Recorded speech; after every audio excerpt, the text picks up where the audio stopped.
ابني ده مغلبني في الاكل جدا. سلقت بقى الفراخ عادي، هو بقى مش راضي ياكلها وهي مسلوقة كده، وبيقول لي بقى حمرها لي في الزيت، لان بقى انا مش بحب اكلها كده. وانا بقى الطريقة دي مستحيل اعملها لانها بقى طريقة مش صحية.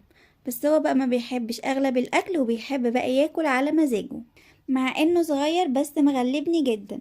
فانا بقى كنت مضطرة اسمع كلامه ان هو ما ياكلهاش وهي مسلوقة كده، فقلت خلاص انا هضيف عليها شوية اضافات عشان بقى تحلي طعمها ويرضى ياكلها. جبت بقى طبق وحطيت فيه معلقة صغيرة من معجون الطماطم، وكمان 3 معالق كبار من مرقة الفراخ، وتبلتهم بقى بملح وكمان فلفل اسود والسبع بهارات، وممكن كمان نضيف عليهم توم مفروم او حتى زعتر مجفف، بيديها بجد طعم حلو جدا. وبعد كده بقى قلبتهم كويس جدا، ودهنت بقى بيها الفراخ، ودخلتها بقى تحت الشواية علشان بقى تتحمر وتاخد لون جميل كده، وكانت بجد طعمها جميل جدا. ما تنسيش بقى اللايك والمتابعة.